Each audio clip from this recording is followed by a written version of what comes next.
Please join me in welcoming Mr. Paul Clement and the members of his family to Thomas Aquinas College.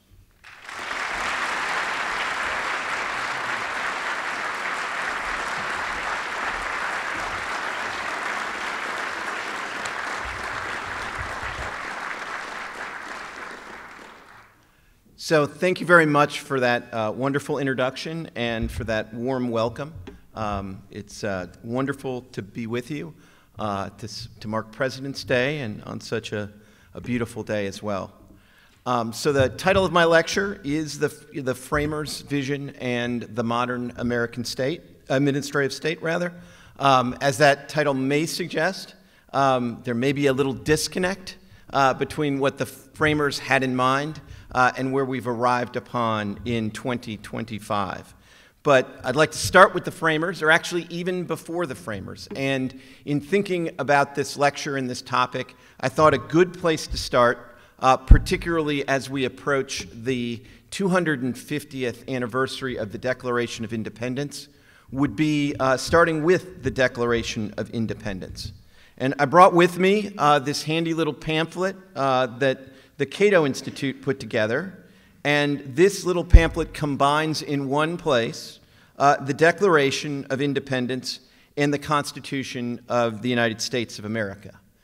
And I will confess to you, when I first was handed this, I was a little skeptical, particularly of the Declaration of Independence being included in this. Because the Constitution is our Constitution. It's our foundational law. It's actual law. I mean, as I page through the Constitution of the United States, and particularly when I get to the amendments, I see provisions of law that apply, constrict the government, and that I've had the privilege to litigate under. So the First Amendment, Second Amendment, Fourth Amendment, I'm still waiting for a Third Amendment case. But as you go through it, this is actually law. This restricts the government. And the Constitution is an amazing document. I would like to remind people that one of the great things about our Constitution, even with its amendments, is it's all about what the government can't do to us. Most people, when they think about laws, think about what the government tells the citizens that the citizens can't do. I was driving up here from LA. There were lots of things telling me I could only go this fast, or I couldn't turn here, or I couldn't do that. And that's the way most laws operate. But this charting document is the opposite. It tells all of us, we the people, what the government can't do to us. There are only two provisions in the Constitution, at least as I read it, that actually restrict us as citizens. And they're both amendments to the Constitution, so we got through like 100 years without anything in here that restricted us as individuals. And then the 13th Amendment prohibits slavery. And the second one, which I bet some people in this room have violated, is the 21st Amendment, which restricts an individual from bringing alcohol across state lines in violation of the law of that state. I'm not sure that's my favorite amendment. But I start with thinking about the Constitution in juxtaposition with the Declaration, because the Declaration isn't law. I mean, I've been blessed to argue 100 cases in the Supreme Court. I haven't had a declaration case. I haven't had a case that was all about grievance 4 or grievance 10 in the Declaration of Independence. So it's not law in the same way, but if you're trying to figure out the framers' vision of the modern administrative state or the framers' vision of really anything, I actually think the Declaration of Independence is an excellent place to start. And one of the paradoxes of the Declaration, this is also sort of true of the Constitution, is, they start with these great preambles, with these flowery phrases, and in both cases, the preamble's not where the action is. The action in the Constitution is mostly in the structural provisions of the Constitution. The Bill of Rights also have like a pretty good press agent, so people think a lot about the Bill of Rights. But it's the structure of the Constitution that's so important. Justice Scalia was famous for, maybe at this institution, about talking about structure being everything in a constitutional document. And he would quote from some beautiful language about protecting freedom of religion or the freedom of the press. And then his punchline was he just read to you from the Constitution of the USSR. And the point was you can have all these great guarantees that are just parchment guarantees. And unless you have the structure that makes the Constitution work and really protects in practice the rights of the people, it doesn't really matter. So with the Declaration, I mean, this is great stuff. You know, we hold these truths to be self-evident, that all men are created equal and they're endowed by their Creator with certain unalienable rights, that among them are life, liberty, and the pursuit of happiness. That's great stuff. Jefferson was a great writer. I don't love everything he did, but he was a great writer. But that's not where the action is in the Declaration of Independence. The action in the Declaration of Independence are the 27 enumerated grievances that our founding fathers had with King George and the way that the colonies had been governed by England. And I think if you think about the grievances, the things that drove our founding fathers to decide that they'd had enough and they were going to risk literally their lives and their fortunes to break from Great Britain, when you think about it in those terms, the grievances will allow you to understand what they were thinking about and give you a real insight into their vision of government.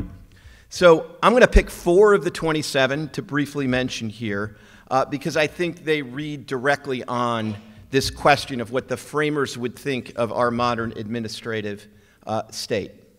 So I'll start with grievance number 4, and it starts with he, and the he here is King George. He has called together legislative bodies at places unusual, uncomfortable, and distant. And if you think about the context of the Declaration of Independence and our break from England, this idea of spatial distance between the government and the people is absolutely central. It was this idea that the colonists had no real agency in the laws that were being made in England, and the laws that governed their conduct were being made by legislators and rulers who couldn't even begin to understand the kind of practical problems that the colonists were experiencing in a situation that was very different and far removed from what was going on in London and the rest of England. And so that was absolutely central to their complaints. And if you think about that in modern terms, we've gotten to a situation not only where so many important decisions are being made in Washington, D.C., and not on a more local level, that we've gotten into a situation that I think the framers would not be very comfortable with.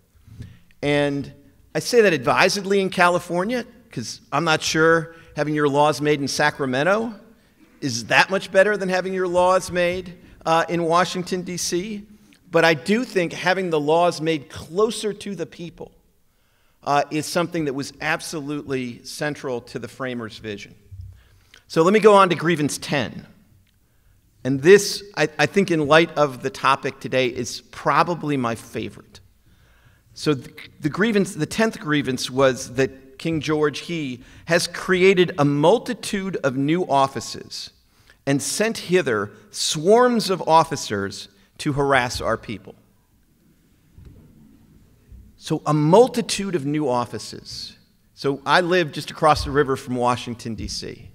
If any of you have been to Washington, D.C., and drive on these majestic avenues that parallel the National Mall, they are lined with a multitude of offices. They're huge, and they're filled with swarms of officers. And dare I say it, many of those swarms of officers are harassing our people. So it seems to me that this is a situation where we've gotten very, very close to the exact situation that the framers were so vexed about. All right, the last 2 I'll focus on are in some respects simpler and may even be more familiar. So grievance 17.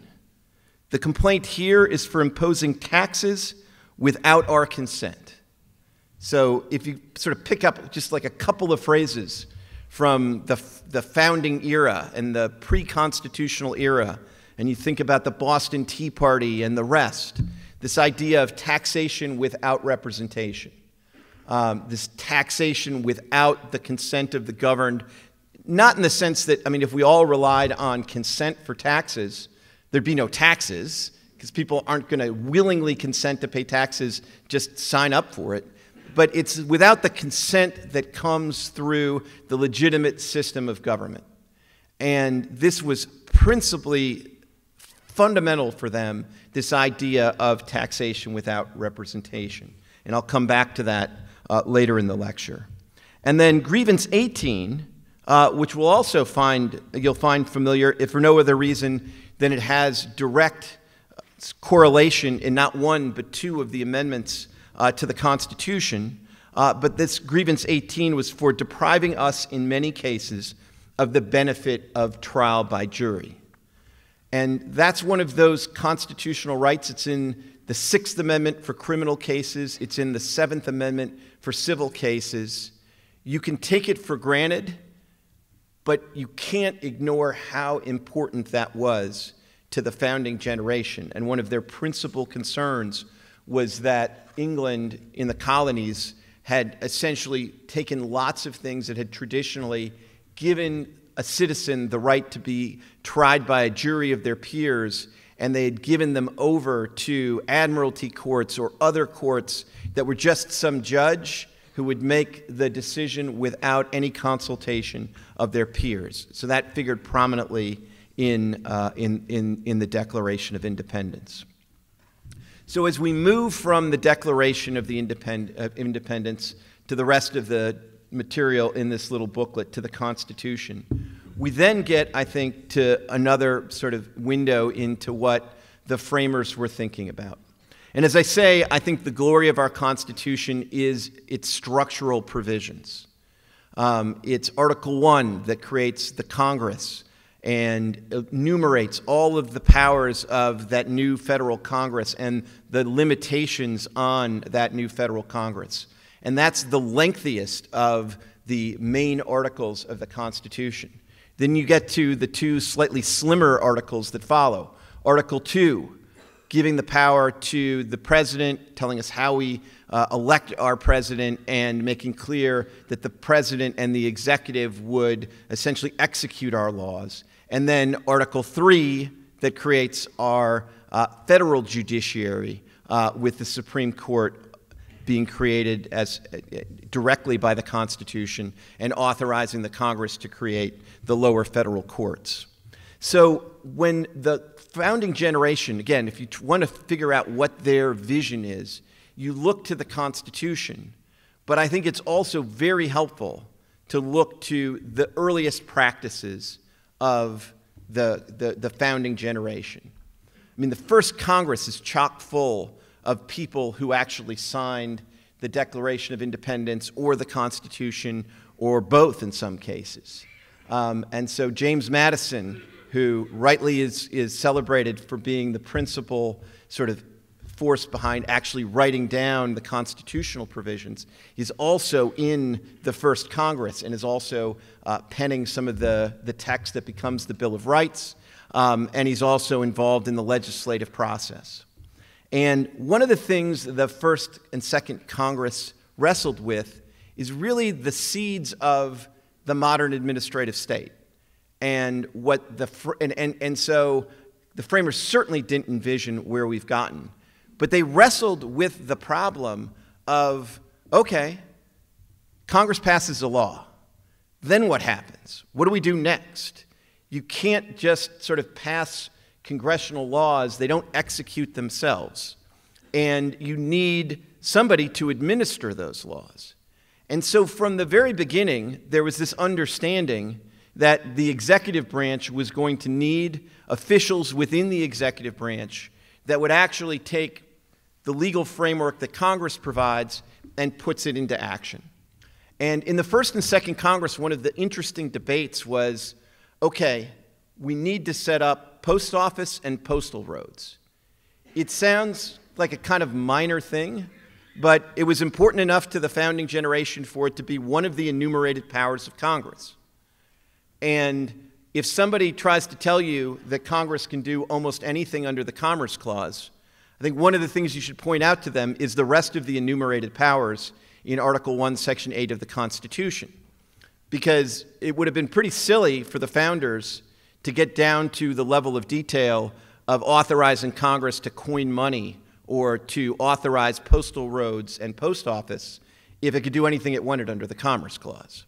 And so, in a sense, taking a look at some of these less sort of broad, these more sort of day-to-day provisions in the Constitution is a useful exercise. And it shows you what kind of Congress and the framers were focused on.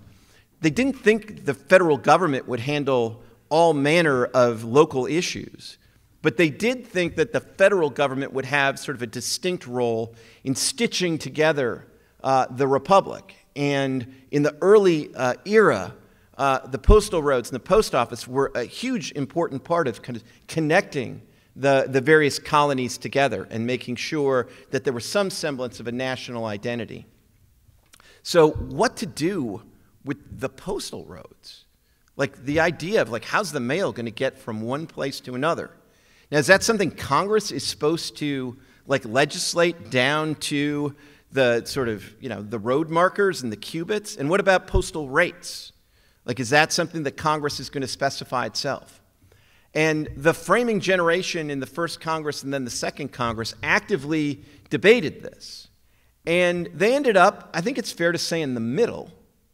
There were some proponents in Congress that took a very strict view that none of the details could be delegated to the executive branch. That Congress was given the power to create these postal roads and these post offices. They had to do it down to whether you turn left or turn right. But there were others in Congress that said, no, that's silly. That's not legislation. At a certain point, you got to give sort of the broad outlines of what's supposed to happen here, and then let somebody in the executive branch sort of fill in the details. And that very modern debate was taking place in the first and second Congress. And where they ended up, as I say, was somewhere in the middle. They specified some of the postal roads, but they gave the executive a lot of authority to add to them or supplement them. At the same time, they set the basic rates for postal services, but there was still some play in the joints that was given to the executive branch. And I think it's important to recognize this, because from the very beginning, the framers understood that there were going to need to be some kind of administrative state, some kind of executive branch that wasn't just like the president and 4 advisors or something. It was going to be more numerous, probably, at the sort of staff level or the administrative level in the executive branch than in Congress itself. But I would say the framing generation not only thought about this a lot, but they actually made at least one very false move. So early on in the Republic, one of the issues that Congress wrestled with was, how are we going to figure out which veterans, officers, and enlisted people from the Revolutionary War deserve to get benefits as disabled soldiers? Congress thought, we obviously want to provide benefits to these people that served their country and helped win us our freedom, but Congress doesn't know who they all are. So how are we going to figure out who all these people are? So in 1792, Congress did something that, although it didn't squarely get to the Supreme Court, I think 5 out of the 6 members of the Supreme Court, when they were riding circuit, concluded that Congress acted unconstitutionally. Because rather than give the power to figure out who's going to be, who's disabled, who served their country, what are their names, where are their addresses, how are we going to get them pension benefits, Congress assigned that responsibility to the circuit courts, to the Article III courts. So it really, the framers weren't 100% sure where to assign the kind of filling in the details responsibility. And they thought, well, we got these circuit court judges. They're smart. They're used to deciding kind of who wins and who loses, so they could figure out who's lying about being a veteran or who's lying about being disabled. So we'll give it to the circuit courts. And as I say, 5 of the 6 justices riding circuit said that doesn't work. You can't give what is essentially some combination of legislative power or executive authority to the Article III courts, and you can't give judges something that really isn't a judicial function. And so Congress basically took it back, even before it squarely got resolved by the Supreme Court sitting as a body. And in 1793, they essentially transferred that responsibility to the Secretary of War. And in subsequent statutes, they gave benefits to the people that were on reports that were given to Congress by the Secretary of War. And I think what I would say about this is that from the beginning, the framers understood that there was going to be a need for these officers in the executive branch, and they probably thought that there would need to be more officers in the executive branch. There would be more something to the administrative state that was greater than the staff of Congress itself. And so in talking about where we go from the framing generation to the current day, one of the favorite things that I've been teaching separation of powers for over 20 years now. And in every class, I ask the students to write a paper on something in the separation of powers that interests them. And over the years, one of the papers that was my favorite and really captured my imagination was, there was a bunch of prose, but what drove this paper was a graph. And the graph was simply an array of the growth of congressional staff over time versus the growth of executive branch staff or officials over time. And what you see in this graph is kind of 2 lines that are kind of flat, just rising just a little bit, with the executive branch having more workers or officials than congressional staff, until about 1930, let's say. And then at that point, the congressional staff line continues almost at the same slope, and the executive branch officials goes up and shoots up at a much, much steeper slope, to the point where you look and and again, just physically, the test of going to Washington, there's like 6 or 7 congressional office buildings that are full of staff, and a typical senator might have 30 staff members serving the senator. These executive branch buildings are innumerable, and they have hundreds and hundreds and hundreds of employees. So we ask, what happened? And the New Deal happened. And there was a sense in the 1930s that we had a distinct crisis on our hands with the Depression and all the economic dislocation that went with that. The state governments weren't in a position to really remedy that problem sufficiently. The federal government needed to step up, needed to fill that gap, needed to take over things at an unprecedented level. And to do that, you needed workers, you needed staff, you needed officials. And then Congress in the 1930s also wasn't even satisfied with having all these cabinet departments with lots and lots of growing employees. They created what have become to known as the so-called, or the quasi-independent agencies. These are the alphabet soup of agencies that exist in Washington, D.C., and aren't even under the direct control of a cabinet secretary. So this is the Federal Trade Commission, the Federal Communications Commission, the Securities and Exchange Commission. That's why they're the alphabet soup. It's the FTC, it's the FEC, it's the FTC, it's the SEC, and I could go on and on. And the Supreme Court, in a case called Humphrey's Executor, considered the constitutionality of these agencies and essentially said that these constitutional agencies, these independent agencies, are constitutional. And they did so largely by reasoning that they engaged in a function that was not really purely executive, It was a little bit judicial, it was a little bit legislative, and so they could constitutionally exist, even though they've come to be seen as a fourth branch that is really part and parcel of this really large and in many ways suppressing administrative state. So if you put all that kind of in the context and go back to those grievances, I mean, we really have gotten to a place since the 1930s and continuing into the present day that takes us a long way from complaining about the government being distant from the people.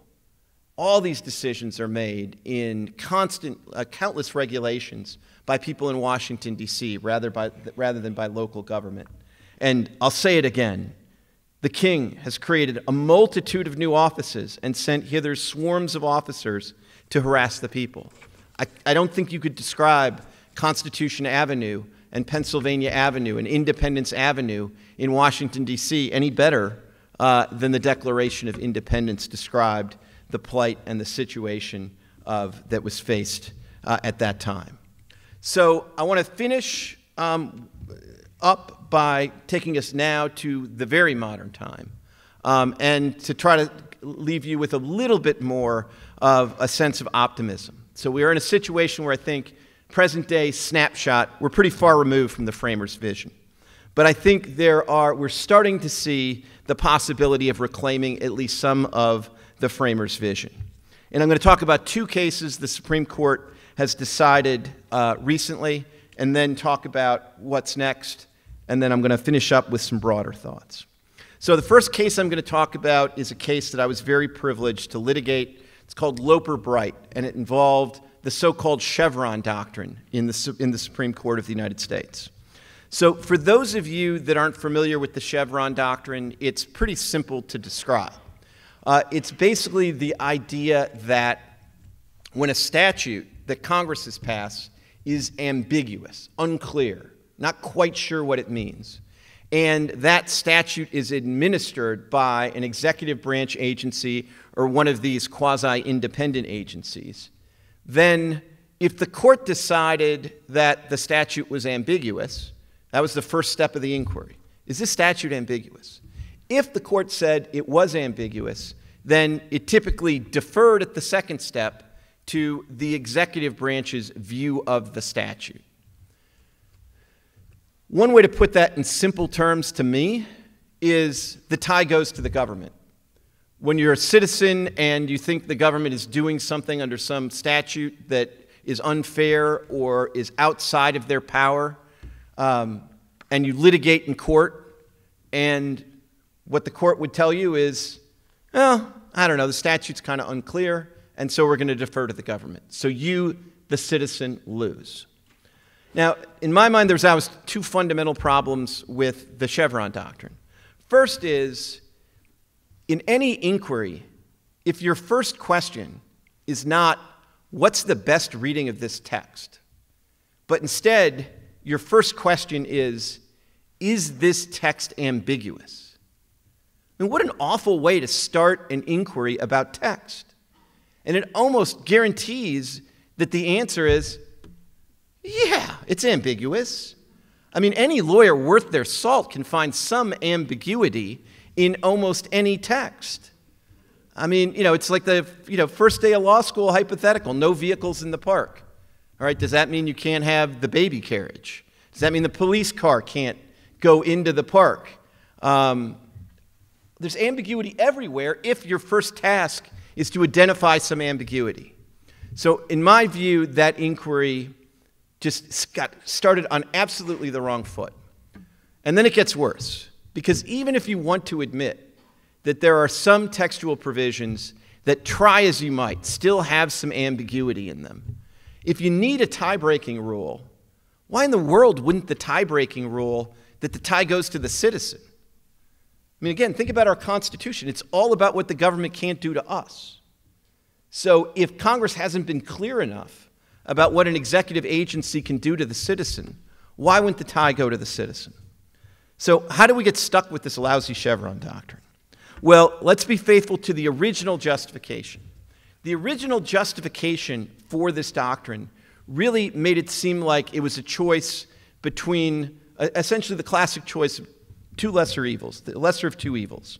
Because the courts thought about this as being, okay, there are some ambiguous texts, and if somebody's going to have the final word on the ambiguous text, it's a choice between the executive branch or the judicial branch. And the judicial branch is completely insulated by design from popular will. Judges are supposed to have life tenure precisely so they can decide hard questions without being influenced by the popular will directly. And the executive branch isn't much better because the president gets elected and once every 4 years, and he doesn't get elected, or she someday doesn't get elected just based on some regulatory policy. But still in all, in a choice between a minimally accountable executive branch and a completely unaccountable judiciary, a number of perfectly well-meaning jurists said, let's go with the executive branch, let's defer to the executive branch.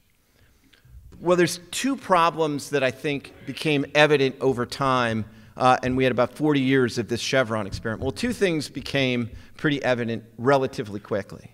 The first, I think, should have been obvious from the beginning, and that is, if you tell executive branch agencies that they essentially get the tiebreaker and ambiguous statutes, that's going to expand the administrative state and expand their reach, because executive branch agencies are highly unlikely to take ambiguous statutes and say, oh, well, let's construe that ambiguity to give us less power.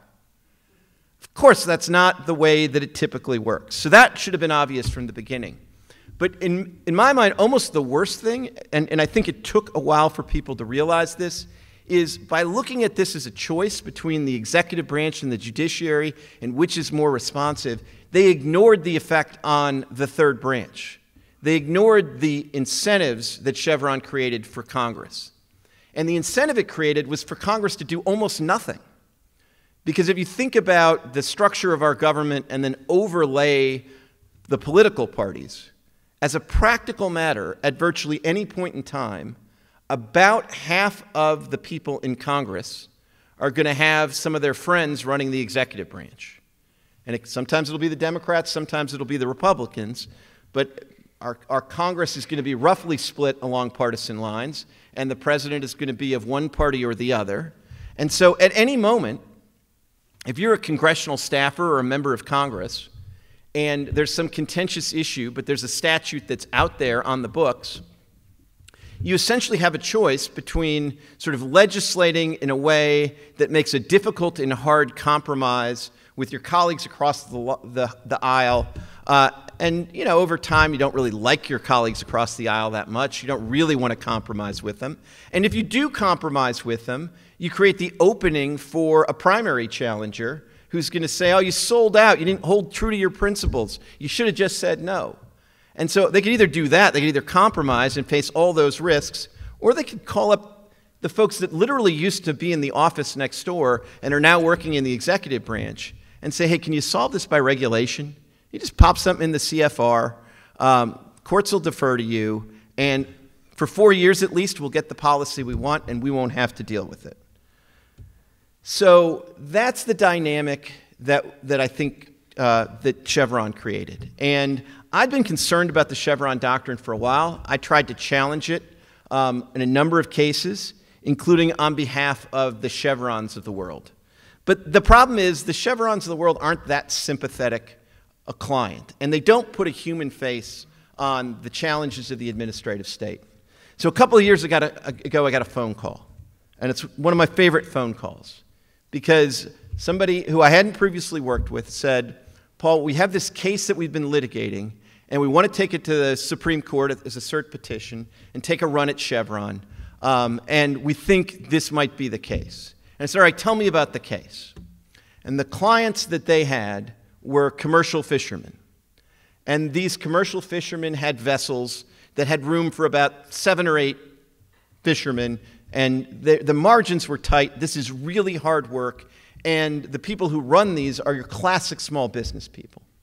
So they already had one really big problem, which is Congress, had directly told them that they had to, on certain of their voyages, they had to have a federal monitor on board the vessel.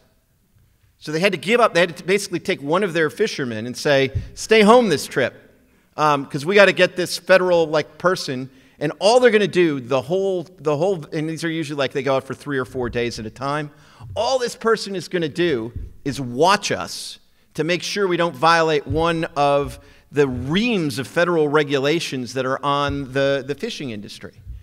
So that's pretty bad. But it gets worse. It turns out that the Bureau of Government that runs this, the National Marine Fisheries Service, which I hope you have never had the misfortune to hear about before, but it exists. And they didn't get enough appropriations from Congress to pay for enough of these federal monitors that they wanted to put on the ships.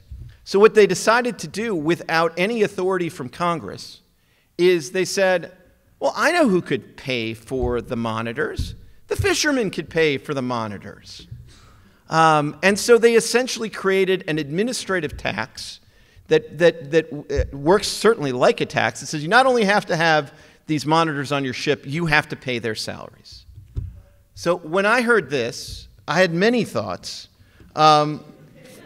One of them was, I think I finally have a Third Amendment case here because the framers were so upset about having to quarter the redcoats. But even King George didn't think that the colonists should have to directly pay the redcoats' salary when they came into their houses. So I literally, in my cert petition, I cited the Third Amendment. I was so excited. But the reason I was really excited is I thought this case puts the human face on the Chevron doctrine. I mean, you may not be sympathetic to Chevron. You may not be sympathetic to some pharmaceutical company that's regulated by the FDA.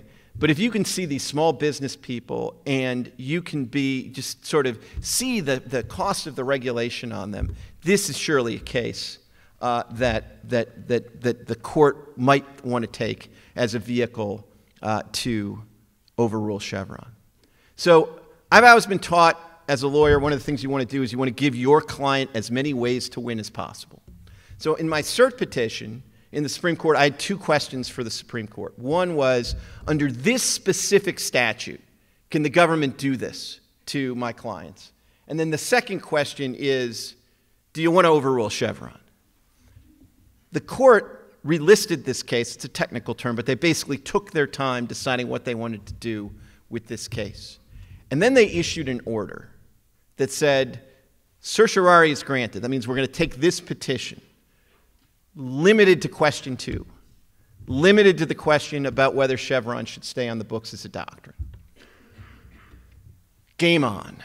At that point, the briefing, I still made sure that the case was in part about the fishermen, because the human face of this is important. But at that point, we were able to brief these issues exhaustively, and the Supreme Court decided 6-3 in a decision by the Chief Justice of the United States.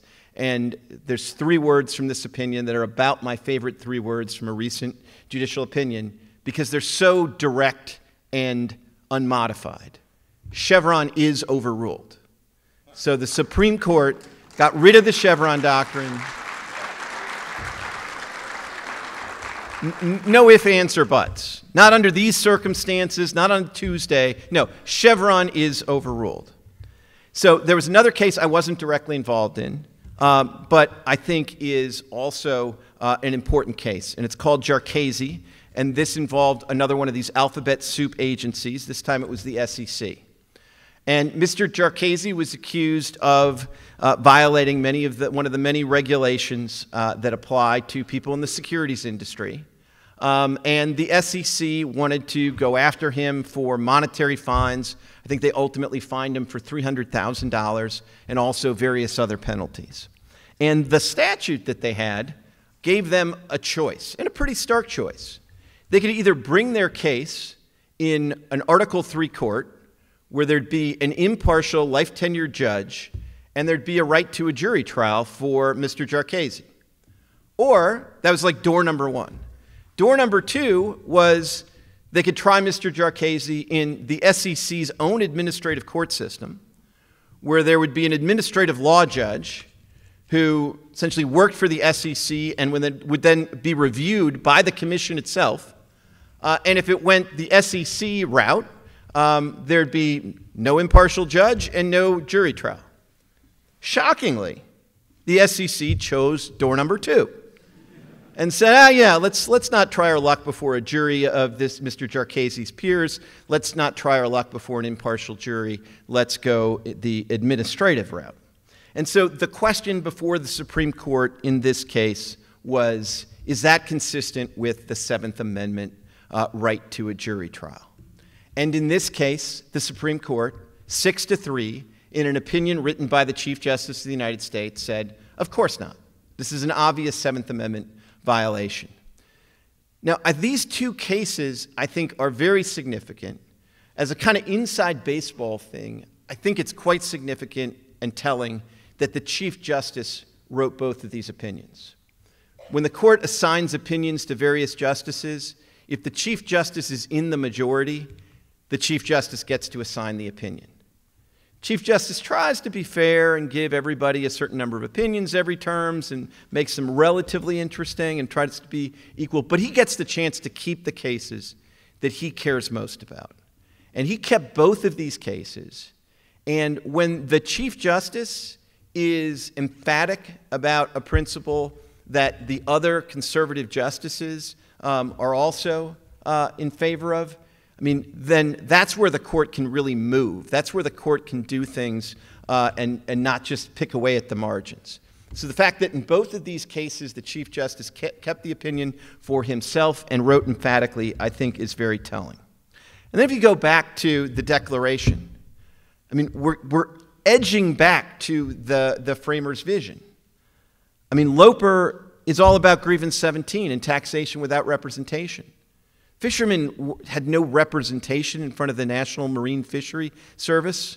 There was no sort of kind of restrictions on what they did. When Congress actually in a couple of places did allow the government to impose some of the costs of monitoring on the fishing industry. But you know where they did it? They did it on foreign vessels. They did it in areas where a vessel had a special entitlement to fishing in a particular area that they normally wouldn't. And then even in that latter situation, they put a cap on it. But in the National Marine Fishing Service picked some of the kind of the smallest fishing industries with the tightest margins, and they imposed these restrictions without caps. So by getting rid of the Chevron doctrine, you see some of the restoration of the framers' vision. Jarchese, I mean, it's right out of grievance 18 to the point where the Chief Justice cited the Declaration of Independence in his opinion in saying, of course there's a jury trial right. It was absolutely fundamental. So what's next? I think what's next is probably that decision I alluded to about the quasi-independent agencies, Humphrey's executor.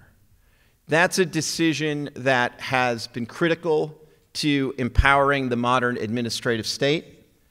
And President Trump has essentially teed up opportunities for the Supreme Court to reconsider that doctrine by essentially firing some of the inspector generals, firing the head of an obscure government agency that you've never heard of, who had tenure protection on some of these administrative boards. He's fired some of the people who, under the statute, are protected, have tenure protection unless they engage in malfeasance or incompetence. And the president has not said, I'm not firing you for that. I'm firing you because I'm the president and I can fire you.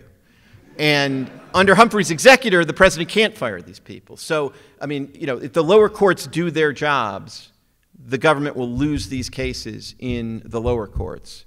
But the acting Solicitor General has already made clear that the government, the executive branch, is going to argue for Humphrey's executor to be overruled.